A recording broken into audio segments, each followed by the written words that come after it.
June 4th, 1942. Dawn breaks over the Central Pacific as waves of Japanese aircraft thunder toward Midway Atoll. 4 aircraft carriers bristling with fighters and bombers. The largest naval strike force ever assembled. It's Japan's moment to finish what Pearl Harbor started: total destruction of the U.S. Pacific Fleet. But let's change one thing. Slicing through the waves at impossible speed sits something that shouldn't exist for another 74 years. The USS Zumwalt, a 15,000-ton stealth destroyer from 2016, armed with weapons that could level cities and radar that can see tomorrow's weather. So what happens when the most advanced warship on Earth faces off against the Imperial Japanese Navy at their absolute peak? This isn't your great-grandfather's tin can destroyer. The USS Zumwalt looks like it was designed by aliens who really hate enemy radar. Its angular, tumble-home hull gives it the radar signature of a fishing boat despite being 620 feet of pure technological terror. Here's what this floating supercomputer is packing: 80 vertical launch system cells loaded with enough guided missiles to delete small countries from existence. We're talking SM-6 surface-to-air missiles that can swat planes out of the sky from 150-plus miles away. Tomahawk cruise missiles with a 1,000-mile range that can thread the needle through a window and explode exactly where you don't want them to. And ESSM point defense missiles for anything foolish enough to get close. But wait, there's more. 2 155mm advanced gun systems that were supposed to fire precision rounds 80-plus miles away. Unfortunately, those miracle shells cost more than a Lamborghini each, so they got canceled. The guns are basically expensive paperweights. Whoops. The ship's brain is an AN and SPY-3 radar array that can track hundreds of targets simultaneously while brewing coffee and calculating your taxes. It sees everything, tracks everything, and can guide missiles to hit a golf ball traveling at 600 miles per hour.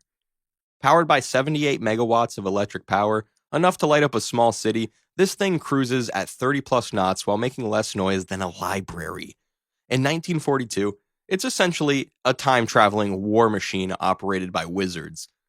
But even this behemoth won't quite turn Midway back into your typical Thursday, because Admiral Yamamoto isn't messing around. He brought the crown jewels of the Imperial Japanese Navy, 4 fleet carriers that attacked Pearl Harbor 6 months ago: Akagi, Kaga, Soryu, and Hairyu. Floating airports packed with 272 of Japan's best pilots flying Zeros, Kates, and Vals. These aren't just any carriers. They're the most experienced naval aviators on the planet, fresh off conquering half the Pacific. Their Mitsubishi A6M0 fighters are fast, agile, and flown by pilots who've been perfecting their craft since the 1930s. Supporting this aerial armada are battleships, cruisers, and destroyers, over 100 warships total. The battleship Yamato lurks in the distance, armed with 18-inch guns that can lob shells the size of Volkswagens. But here's the thing: these ships fight like it's 1942. Probably because it is 1942. We're talking visual spotting, primitive radar, and manual fire control. They have to see their targets to shoot them, and their longest range weapons reach maybe 25 miles on a good day. The Zumwalt can kill them from the next zip code. At 0430 hours, the first wave of Japanese aircraft lifts off from their carriers, 108 planes strong. They're heading for Midway, flying in tight formation, confident in their numerical superiority. 100 miles away, the Zumwalt's Spy-3 radar lights them up like Christmas trees. The ship's combat system processes the threat in microseconds. The result? Target practice. The Japanese pilots have no idea they're about to become history's most one-sided turkey shoot. The first SM-6 missile streaks into the dawn sky at Mach 3.5, then another, and another.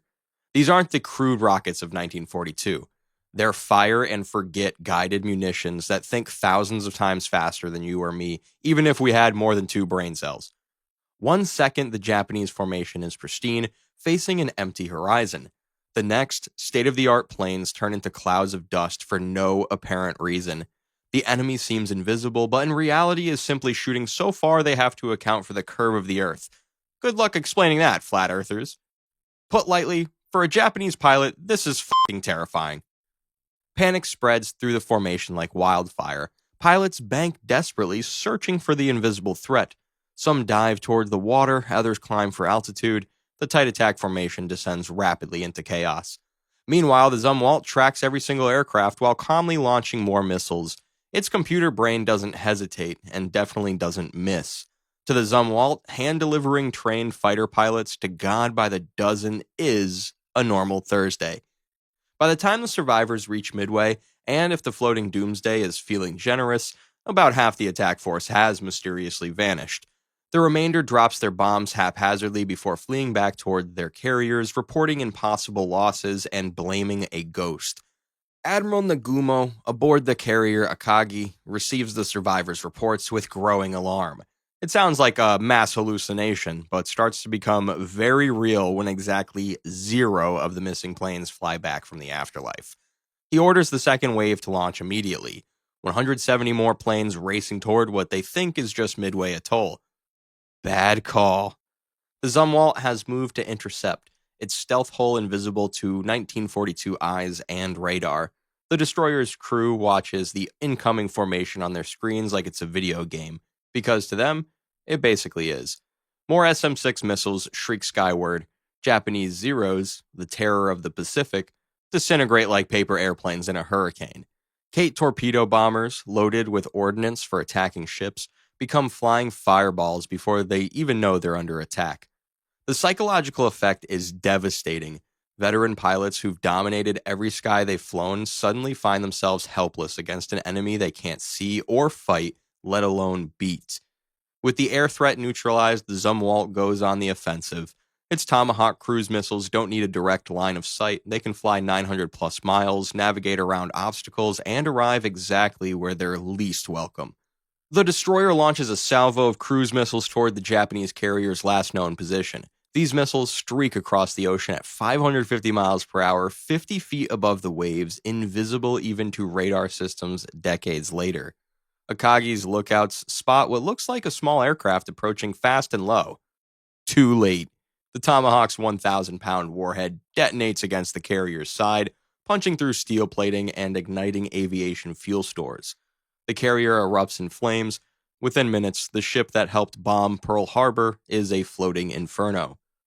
Kaga suffers the same fate. Then Soryu. The missiles arrive without warning, guided by computers more advanced than anything 1942 can imagine. Each hit is devastating, precise, and lethal. But even gods have limits. The Zumwalt carries 80 missiles total. Impressive, but finite. After destroying aircraft and crippling their carriers, its magazines start running low. More critically, it's fighting in 1942 and there are no GPS satellites to guide its weapons. There are no data links to coordinate with other units, and there are no spare parts. The crew has to rely on their ship's onboard sensors and their training, and pray nothing breaks too soon. And there's still the Japanese submarine threat. I-168 lurks somewhere beneath the waves, armed with a Type 95 torpedo. A single lucky shot could cripple even the Zumwalt, and while it's invisible to 1942 radar, to a periscope, the floating behemoth is hard to miss. The destroyer's sonar gives it a huge advantage in sub-hunting, but submarines are patient. One mistake or moment of inattention, and the future's most advanced warship could join the party at the bottom of the Pacific. When the smoke clears, and assuming I-168 has been spotted, the Battle of Midway has become the most lopsided naval victory in history. 4 Japanese fleet carriers are sunk or sinking, hundreds of irreplaceable pilots are gone, and Japan's offensive capability in the Pacific is annihilated in a single morning, all while you could count American losses on one hand.